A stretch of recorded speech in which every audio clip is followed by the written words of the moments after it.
Welcome back to Georgian Bay Classics. We're here in the beautiful village of Creemore, Ontario. In fact, in front of a landmark, Cardboard Castle's Children's Emporium. Lo and behold, right in front of the landmark, we have Corey Finkelstein and his 1964 Volkswagen. It's great to have you on Georgian Bay Classics, Thanks. Corey. Thanks, Mark. Great to be here. Thanks for being here. This is a spectacular vehicle you have, Corey, and very period correct as well. Can you tell us a little bit about your car, please? Sure. So this is a 64 Beetle, and I bought it in 1990 when I was in university in St. Catharines, off a farmer from Port Colborne, Ontario. And he told me it was a 64 Beetle, and he gave me an ownership that said so. And I did not know much about cars back then. I was pretty excited to get my first Beetle, so I just went ahead and bought it, and then started working on it a few years later.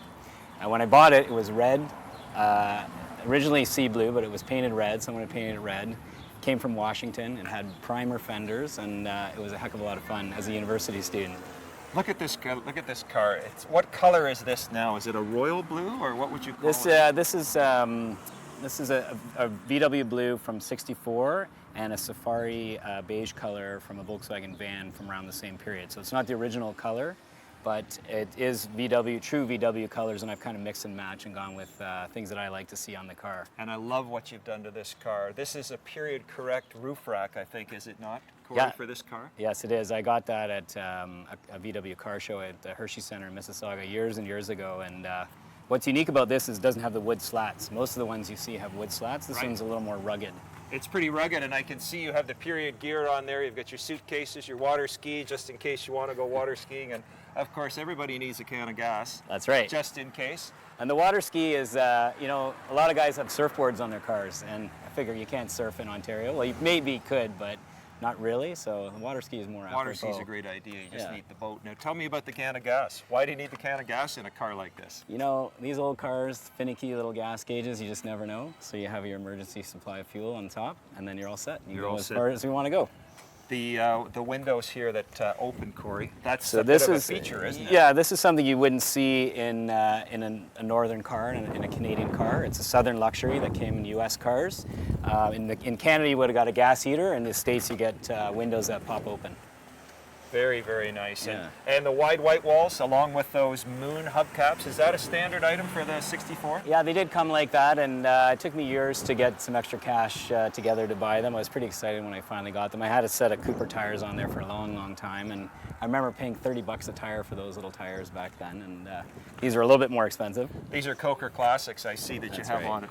You mentioned something about this cheese grate that you have on the exhaust system. Can you explain to me a little bit about that? This is just one of a bunch of accessories that I've picked up over the years. So this was a dealer, after a sort of a dealer accessory that people would put on their cars. And I kind of like it, dresses up the tailpipes a little bit. I got stainless steel tailpipes because my chrome ones would rust out every year. And so that makes it a little fancier. And that's, once you're done building the car, the fun begins to find all the accessories like the roof rack. And it looks great. Can you show us the engine, Corey? Absolutely. Oh, I think you had it unlocked. There we go.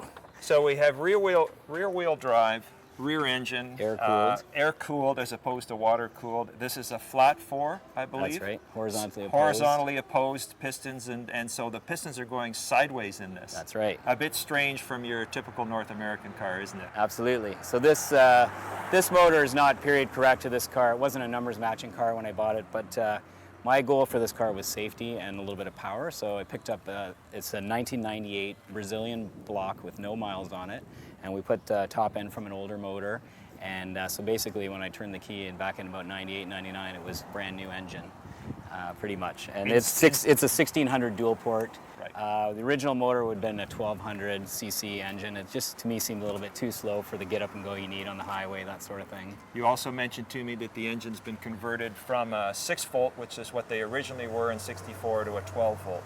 Yeah, and again, there's nothing wrong with 6-volt. A lot of guys are running that, but this thing had pretty much chewed up wires when I got it, so it made sense when I did the restoration just to remove the wiring harness and replace it with a brand new one. And all the wires match the wiring diagram, so it was really easy to put together. That's awesome. Can we have a look at the interior, Corey? Absolutely. Do you want to go? Let's go around the driver's side. All right. I love those vent windows, by the way. I don't know if we can see that for our viewers, that you have the air vent windows. that are right here, and they have a locking mechanism on them as well. This is air conditioning right here. That's full-on air conditioning, okay? Or if it's raining, lock Yes. it up. That's fabulous. I love that. Okay, let's have a look inside. Tell us a little bit about the interior. Looks pretty simple to me, Corey. Yeah, so this is a custom interior kit that I purchased. I took a welding class, adult night class when I was younger to learn how to do welding. So I fixed all the seat frames in the class, and then I had a professional reupholster them for me. And I kind of, again, to my own style, so you'll see that the armrest is black, but the knobs on the dashboard are white. So in a car that came out from the factory, they all would have been one color, the same. That ivory color would yeah. have been. So I just tried to sort of offset the colors, and the sun visors are black as well instead of the white or ivory. I noticed that as far as gauges go, incredibly simple. You have a speedometer, Yeah. you have an odometer, and it looks to me like there is a gas gauge there. But is that an option in 64, the gas gauge? No, 63.5 was the first year for the full-on gas gauge. Before that, you had a reserve tank with a lever, and you had a dipstick to check the level of gas. I love so this that. is luxury compared to that. And then tell me about those little buttons on the dash, the ivory buttons. There's one with a little, looks like a little push button on it. What's that for? That's your windshield wiper switch and your squirter. And then the one on the other side is a headlight switch, and then there's a factory correct 6-volt radio that's in there, the original Volkswagen radio. And it still works. I got a speaker out of a car in a field a couple of years ago because mine had given up the ghost. And this is that one an worked. AM/FM cassette, or is it an AM radio? Just straight? That's right, Mark. It's straight AM. There's no FM band back then. And then, of course, you have your glove box for your gloves or your accessories or your tools, whatever the case may be as well. Yeah. I love the way the pedal clusters are coming off the floor. That's not typical. It takes a bit of getting used to drive like that. We're all used to the pedals coming down from above. So when you put your foot on the brake in this car, you have to actually lift it off the floor and push down.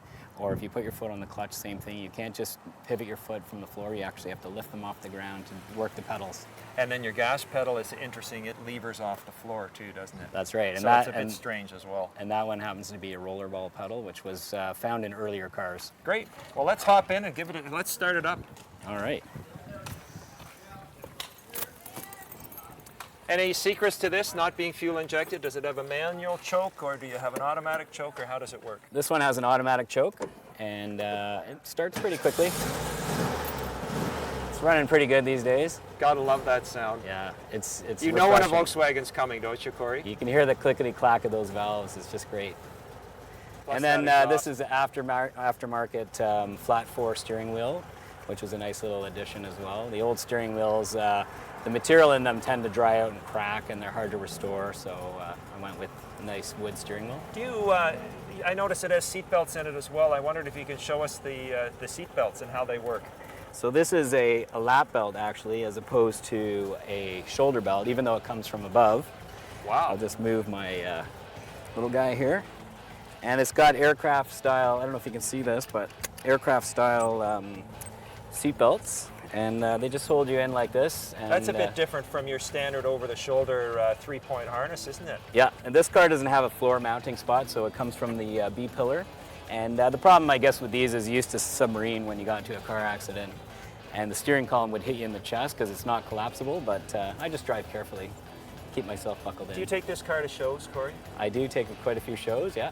Corey, thanks so much. Really enjoyed having you on Georgian Bay Classics. Thanks, Mark.